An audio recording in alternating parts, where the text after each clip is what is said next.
We are WNST AM 1570, Towson, Baltimore. We are Baltimore Positive. I'm wearing the bow tie here today, which is great. I've got to keep my guest on the right side of me and stay on the right side of them as well. It's all brought to you by our friends at Maryland Lottery. We have the Magic 8 Ball.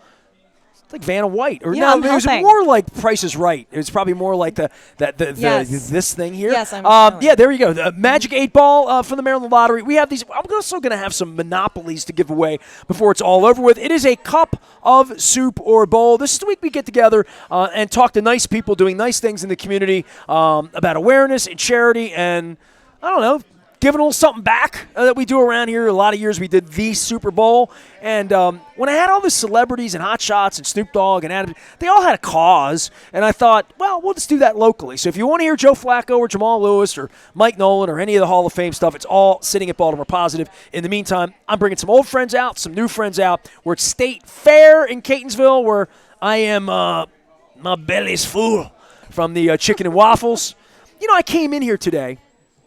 And they have now, I can't show it to you because they have actual maple syrup on every table. And I walked in at like 11 o'clock, and I'm like, now I want pancakes. And they said they stopped serving pancakes at noon, so I got the waffles, and I'm just as happy. I'll come back and get the pancakes over the weekend. Cate Paris is here. She was here before.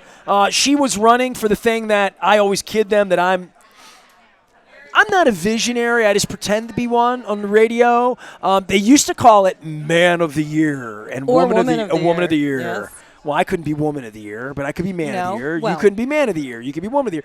But Man of the Year sounds so like Jimmy Stewart. You know what I mean? Like it sounds like I'm not worthy of being Man of the Year. Visionary, however, they'd say, well, so distinguished. He sort of invented sports radio in Baltimore. I did. So maybe he is a visionary. They should say that. I mean, everybody. I've perfected it. If not, Certainly. I did listen to my competitors this week and thought, oh boy. But nonetheless, Cate, how are you? And you did not win. I mean, I'm looking at you and saying you're a visionary, but you weren't the visionary of the year. You were the runner-up. There's nothing wrong with that. You raised a lot of money. I'm so incredibly proud to have been the runner-up last year during that campaign. What happened? Tell me the whole deal. I had you out. I had the junior folks out. I emceed the junior LLS event.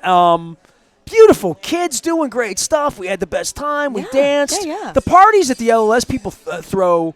Going back to when my wife had cancer like 12 years ago, it was called Man of the Year then. Hi, Lee Tessier up in Harford County. He was the Man of the Year that year, and he invited us.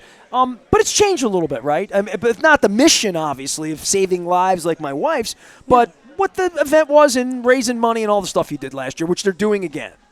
Yeah. So the Leukemia and Lymphoma Society, every year, it's brilliant, this campaign, this philanthropic competition that they hold, and it's a competition between local leaders. Last year there were 4 of us. This year we already have 6 lined up. I am not one of them. I'm on the committee, and we're putting. You're a mentor. I am a mentor. Okay, yes. good. Yes, that's good. very distinguished. I'm trying to work. that. Well, that's what visionaries do. Right? All right, good. So over the course of 10 weeks, starting on March 27th, these visionary candidates do their darndest to raise as much money as possible, and as much awareness as possible to help people understand what the Leukemia and Lymphoma Society, LLS, is and who it helps and what it is, what's the greater impact on helping to cure cancer at large. So everyone involved, if it is the winner, if it's the runner-up, if it's the 5th place candidate, it's everybody's a fun winner. competition to raise money. Yeah. Did you 10 bar?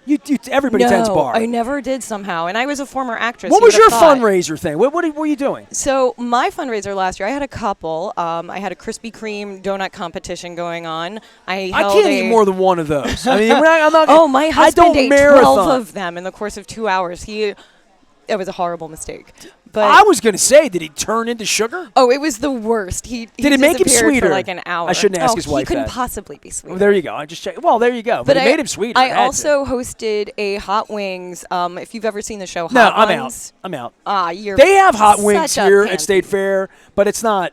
Yeah, I asked. I mean, I don't want to be gross, but it's what happens afterwards to my body. No, it's insane. But they're not all insanely hot. Like they start decent, and they work their way up to crazy hot. And the entire time, the CEOs that I had competing in this, they had to answer ridiculous icebreaker questions. So it was super fun. And Who did you have in it? Did you have any of my friends in it? Come on, embarrass some people. Okay, Ricky Smith, the CEO of the BWI Airport, he was one of my I don't know contestants. him, but I love it. I fly in and out of his airport all the time. He is phenomenal. Kirby get him on the Fowler, show. you know Kirby Fowler, Kirby right? sat right in this chair last year from the zoo. He was one of my contestants. He was I don't see him as a spicy guy. He didn't win, but he did a phenomenal job, and I got him to salsa dance with the executive director of LLS, which was very fun. See, I would say I've had Shannon and Kirby on together from the zoo. I would see Shannon as much more of like spicy for me. Well, I think just eating spicy wings. But the fun for watching somebody go through them is somebody where it is a little bit of a challenge. People would much rather watch you eat a hot wing than me. Can I be honest about this? I was Buffalo Please. Wild Wings sponsored for 3 years for the best seat in the house promotion. And we did this promotion at Owings Mills. A lot of times Raven players would walk in because it was a Monday night, and they live in the community out there at the time. And Tyrod Taylor came in, sat and had a beer with us one night, and I think C.J. Mosley just wandered in one night and sat down with us. But every Monday, we didn't do the show. It was Monday Night Football. There was a limo and a best seat and a lazy boy and blah, blah, blah, blah, blah. But this was like 10, 12 years ago. It was in the early part of video and our video channel, and they insisted that at halftime we do this. So every week at halftime for a $50 gift card or $20, it wasn't even nearly enough to literally have dysentery the next day.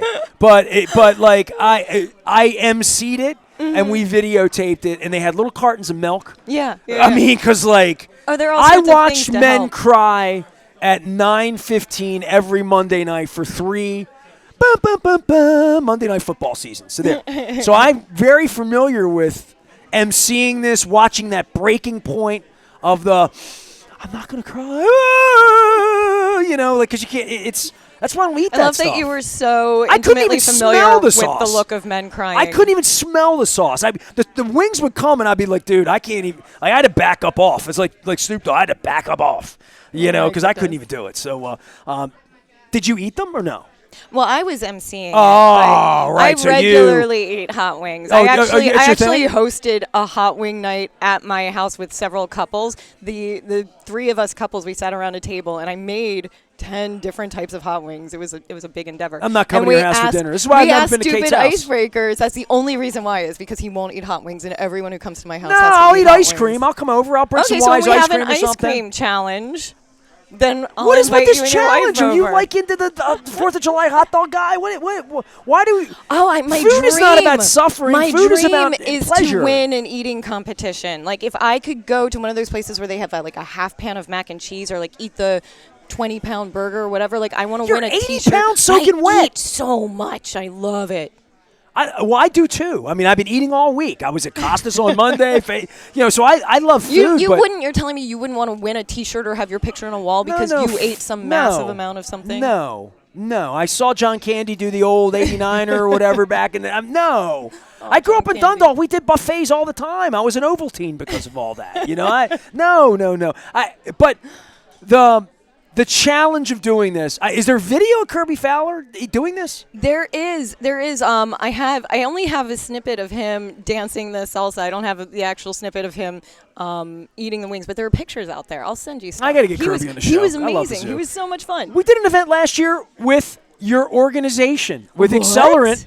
It's true. And it's funny. The last time I saw Kirby, I was a guest of Accelerent. I know Kate through Accelerent, even though she's a do-gooder with LLS. My dear partner, Bill Cole, who did drag Kirby and Shannon out last year, amongst some other people. And Bill's been super busy with Gordian Energy and his roofing and his solar and his...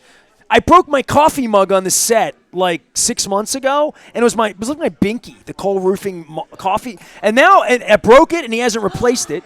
And how dare he not replace and then it he yet. has sponsored one of the coolest things we do, which is our WNST tech service. So if you are on our tech service, there's 6,212 of you on it, you will get Bill Cole's text from Cole Roofing. So he's my conduit to all things Accelerant, but I actually was an Accelerant partner before he was, with my partner Brian Billick many years ago. Tell everyone, Cate Paris, about Accelerant. Well, I will, and I think it's appropriate that you're talking to people this week about giving, because I mean, like, how amazing giving is as a concept. I mean, anybody who does a good deed for someone, they It feel feels good. Yeah, you feel good, and then the Yes. person that you've helped or given to, they feel good. And there are scientific studies out there that have proven that if you do a good deed for someone or give them something, they feel compelled to want to give something back to you, to do something to help you. So when you look at Accelerent, which to people who are not in it, it looks like it's a networking group. But when you think of it as just a group of like-minded companies, executives and their teams, whose focus is not selling at each other and just trying to get everybody else to buy their services and their goods, but rather they want to go through them to figure out how they can help them by connecting them to their network of decision makers. And everybody, their first question upon meeting you is, how can I help you, versus what can I sell at you? That's what Accelerant is. It's a bunch of givers who, because of the nature of giving, help each other's companies grow. That sounds spacey, and I've heard 3 or 4 It different sounds people do it over the spacey. last 15 years. But it's true, because I come to your events. I get invited often. Thank you, Bill. Thank you, Yay, Kate. Bill. Thank you, everyone. Sandy for sending the emails over and doing all that. Sandy Jamerson. And I missed, I haven't been in a couple of months just for mornings and reasons and transportation and different stuff. We usually gather up in Hunt Valley on a Thursday. Yep. And it's super early in the morning, which is great for me because I am up at 3 or 4 every morning. So it fits my thing. I didn't come to your recent one because it was like 4 degrees. It was like the coldest morning of the year. so and insanely cold. I wanted to go. I thought about going. And then at like 5:30 in the morning, the notion of like showering and doing it was just sort of like, I hadn't been out of the house all week because I look like a monster. I'm like, well, I have to shave. I'm going over to this thing because people like Kate are there. I'm glad you make an effort Yeah, for well, I bring a lot of energy to Accelerant when I show up there at 6:30 in the morning. It's a I do. lot. It's maybe even too much for some people. That early in the People can't morning. handle me, and No. they think that there's more coffee in my cup, and it's half and half. I promise you. But I am an extremely backstage for everybody. Luke and I, most of our segments we do at 6 in the morning. So at 6 in the morning, I'm moving. I'm ready to talk sports, talk football. Yeah. So You're hours into your day. I never don't make Accelerant because it's too early in the morning, but I will be your coffee. You know what I mean? Like, you get Zeke's to sponsor me through you. I can just be the coffee at the door. But it's not salesy. And I would say that for, my God, 15 years maybe I've been involved with Accelerant one way or another, going back to, I went with Gordon. I'm just trying to go through all the names of the people that have run Accelerant through the course of time. John as well. Just other people that I know, still know. You keep these relationships forever. You know, the Dave Hartmans of the world and just all these people that I know. I'm like, well, how do I know them? Oh, I met him at Accelerant. You know, like, and I could say 15 years later, if you were to look through my LinkedIn, and I'll be doing that this weekend because I'm coming to sell all of you. We're done with soft sales, and like I'm selling now. Yeah, just I'm in. Sell it, people. Well, That's right. What That's we're what all I'm. about. Well, Accelerant doesn't do that, but I'm about to do that. But at least I have people to sell to. Yeah. There's a lot of people in Accelerant that I've never sold to, that I'm friends to, and I'm coming for every one of you now. It's your time, 15 years in. But it isn't salesy. It really, I mean, from your nighttime gigs to your daytime gigs, it's relationship-based, and I think years later, I've gotten a lot of business to Accelerant. More than that, I've gotten friendships, people that I like in my world. When you focus on building that relationship first, sales come after. I mean, when someone likes you and they want you to succeed and they want you to win, and then they have a need for something that you can provide, they want to go to you before anyone else. Simple. So it's not even like you're selling. It's you're just working together. In Dundalk, we'd say, I know a guy that would be disrespectful to you because you're a girl, but, knowing someone that can solve a problem across any business. You've got a guy, you've got a girl. If you own a business, well, I'll tell you what, if you own a business, if you're local, throw me an email, and I will try to see to it that you can come and be a part of the delicious breakfast at Accelerant. I can't promise you'll sit with me because I usually don't sit. I usually go in and you're just bouncing off the walls, being everyone's coffee. The benefit of my life at this point, I'm 56, and this is going to be when I come to sell all of you, is that I know people. And when I come into your room, there's 60 tables maybe. Yeah. Is that right? That's about right. 60 tables. Sure, I don't do the. But It's a big right. room. Yeah. It's a big. It's the 250 Boomy to Temple, 300 the people hill. there. Yeah, I mean, Whatever that ends up being. It's 40, 50, 60 tables.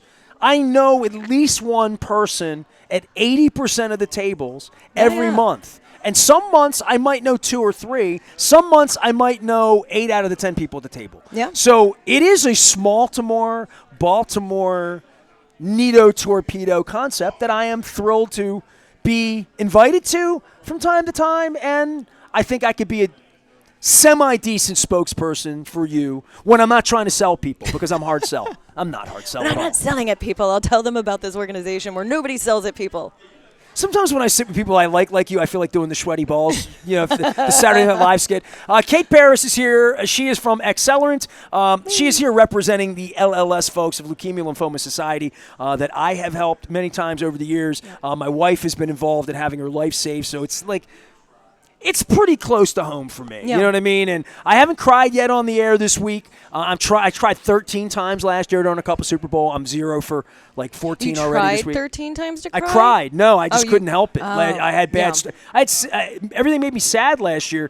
This year, I'm feeling more uplifted. Like I'm ready to hill charge. You know what I mean? Get stuff done. It's that hot yoga. It's making. I think so. Your perspective. So I missed your Accelerant event a couple weeks ago. Mm-hmm. And I saw the guest speaker. Oh, he was amazing. Yeah. Well, that's another thing you guys do when I say this isn't like a meeting of the Water Buffalo Club up at the Boomy Temple. There's a whole presentation. There's always some magic message early in the morning, whether it was Mary Ann Scully giving it years ago with these little pieces and nuggets of knowledge, like your whole knowledge that you dropped on me at the beginning here about making people feel good, right? Right. How fun. But you always have a really cool speaker that has been accomplished in some way: sports, business, motivation, male, female, military. You've done it all. I mean, Jaworski's been spoke at your place. You have football players. You've had all sorts of people. Yeah, we bring in amazing speakers. Who's coming this year? Don't put I know, me put you on the spot. No, you don't know. You don't have to answer that.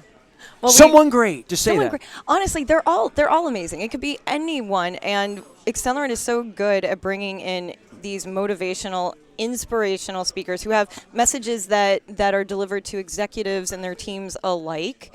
I'm a note taker. It's always amazing. Well, my time's valuable. I don't need to tell you that, right? So some months I will leave before the speaker speaks because I have something to do.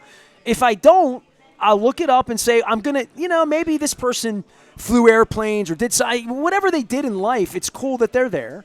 And I'm thinking, all right, maybe one day I'll be the TED Talk speaker and I need to see what other people are doing. Yeah. And, you're paying them. They're flying in. They're there to motivate people. They're there to educate people. So when I find myself there, and I've been in that room. Come on, man. I've been to your Accelerant things probably 50 times, right? So I'm familiar. I mean, I can go through names of former Sports Illustrated writers and authors and different people that you've had there. But when they put their slide presentation up and they're trying to teach me something, they're trying to have that thesis of that 40-minute speech that motivates me, that teaches me something, that makes a distinction in my life. When I go like this to reach for my phone and start taking notes. So I could tell you the months that the speakers have been really good because I have notes for it. And it always says Accelerant on it because it reminds me of where it came from. So I probably have notes in 2014, 16. I find them all the time. And I'm like, I remember that woman that was the pilot that had had this point about this in preparation and whatever. And I'm like, why go to these things if you're not soaking in the knowledge that are there? Well, it's amazing, though. I mean, the breakfast is something different to every single person. Like some people, the whole purpose of the breakfast is to bring someone with them as a guest who's important to them. It could be a very close client. It could be a vendor that they have a great relationship with. That's why I get invited so often. But maybe it's there for them to strengthen a relationship. Or maybe they're there to meet someone that they haven't met yet, and they're strictly there for a networking purpose. Maybe they don't realize that what they are there to be is to hear this message about finding success through your failures versus finding success through your obvious, easy successes. Like maybe it's a message they didn't even know that they were there for, and then they hear it, and it changes how they look at everything. Like everybody walks away from those breakfasts with some takeaway. Anybody that's getting up on a 5-degree morning, and I mean you, Karen Faulkner, you know I'm talking, that went out she's there. She's such a champion. I love her. Well, yeah, I mean she's up running on lifting weights at 4 in the morning. So, and she did the show last month. So if you love Karen and her wellness advisory and all that good stuff, you can go get motivated and talk to her. She says I motivate her, which is good.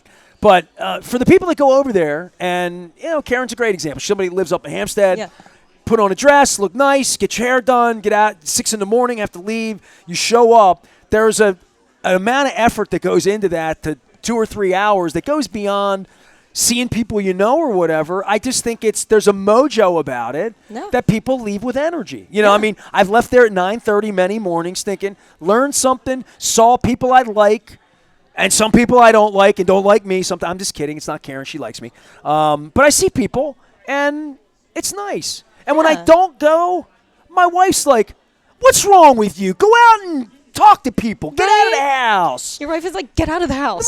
My wife's like, people like you. Go out. You make people happy. Let your hair out. Smile at them. Talk some football with them. Now the Justin Tucker thing, I don't go out of the house anymore. I can't talk football with anybody right now. Cate Paris is here. It's all brought to you by the Maryland Lottery. It is a cup of soup or bowl. She's with Accelerent, Accelerent. Also our friends at LLS, Leukemia and Lymphoma Society. If anyone out there is interested in making a difference in joining this philanthropic competition, we are looking for leaders. We're looking for people with vast networks. We're looking for people who truly want to make a difference. When I get into comedy, eventually, I'm going to need a sidekick like you. I studied improv. We could do so much. Louis Anderson sat on my set at the Super Bowl 8 years ago before he passed away. We were in Minnesota. It was the last time the Philly people were there acting like morons. It was cold as hell. It was Minnesota. It's 5 degrees. We were at the mall. Yeah. So, Louis, you can watch this on YouTube. And Mickey Coachella has been trying to get me to do comedy since he met me for 20 years. And Mickey's like, come on, man. I can tell you, you're funny. Mickey thinks I'm the funniest guy he knows, and I'm not that funny. He's the funniest guy I know, and I'm going to try to get him to come to Lib's Grill next week up in Bel Air because he's got no excuse. He can walk there from where he lives. So, but Mickey's been trying to, coach me up. My kid, a little bit, he doesn't admit that he thinks I'm funny. He won't laugh at anything. Oh, a kid never will. But he thinks he's 41 now, so he's getting my sense of humor a little bit better. And then Louis Anderson talked to me, and then my wife eggs me on by saying, you're never going to do it, are you? And I'm like, I almost did it for Ray Bachman last week. So I'm working my way. I've been doing – ever since this guy got elected president, I have no choice but to work on comedy right now. So I have been working on comedy the last month. Louis Anderson is the wind beneath my wings. And I'll say this. Louis Anderson, I've told this story maybe 2 or 3 times on the air. I'll talk about comedy. Louis Anderson said to me, he said this on video, I'm going to give you my number. You're going to call me. You're going to write some stuff, and we're going to work together. I'm going to teach you how to do this. And he gave me his number. He gave me his email. Did you lose it? No. Worse. A year and a half later, I'm with my wife, and I landed at the Las Vegas airport. We were there for the Capitals Stanley Cup. Mm-hmm. It's the week they won. It's the only time I've been in Vegas with my wife in 10 years. Yeah. So we landed, and we're walking through the airport, and it's late. We were on that flight that lands at midnight, 1 o'clock in the morning, leaves here at 8 or whatever. Everything's Gets dark. there late. Right, everything's closed. Yeah. Only 2 conveyor belts working. Nothing You're is hearing open. all of the ads in the Vegas air. You're hearing all the show ads. It's everywhere. You go down that. I swear to you, we walk through. And it's me, my wife, and the 14 people on our plane. And I look up, and there's this big fella lugging a bag, ball cap on. Shut up, no. And my wife's like, that looks like Louis Anderson. And I'm like, that's Louis Anderson. We're going to, and there was nobody around. And I went up, and I said, hey, Louis, I'm Nestor Aparicio. You never emailed me with the comment. Shut up, he did not. I swear to God he did that. Oh It's the last thing he ever did in his life to me. We walked together down the ramp. I said goodbye to him because we were getting luggage. Yeah. And he said, you're going to write to me, right? I'm going to turn you into a comedian. I swear to God this happened. And then you were like, once again, no. And then during the plague, he died. Oh. Yeah, Louis died. So I mean, like right soon after. thereafter. I mean, I don't. I mean, look up Louis Anderson. Yeah, I can't. By the way, I got to get Bruce on. He's over here talking about parks. Hi, Bruce. Thanks for coming. You good on time?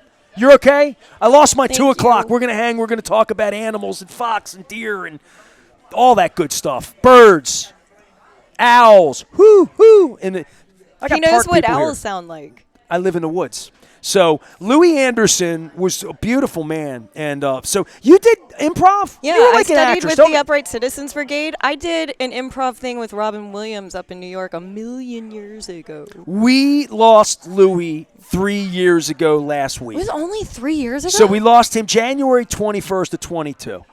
So, I'm just telling you, if I ever get on stage and actually do this for 2 minutes and get jeered at, my stuff will be better than that. It won't be great. If I ever do it, it's going to be somewhere like Rockville where nobody knows who I am, probably. Where is there a place where nobody knows who you are? Anywhere outside. Like, you have to go out of Maryland. You should be my spokesperson. Yeah, please. Call Wise Markets and Royal Farms with that. Ocean City, Maryland. I hope you're listening. So, but I'm going to work on my comedy now that because you got me going here. You should. All right. I'll do it on behalf of Louis. If Louis were here, he would be happy to hold up the Magic 8 Ball tickets. Our friends at Wise Markets and Maryland Lottery sent us out to do this. It's a cup of soup or bowl, doing good things for things like Leukemia Lymphoma Society, and our runner-up, although she's a champion to me, Thanks. Cate Paris is here from Accelerent. Bruce is going to be here. We're going to talk about parks, Patapsco Park. My wife loves hiking. She's a hiker. She broke her ankle in the woods back on her birthday, June 1st. This year?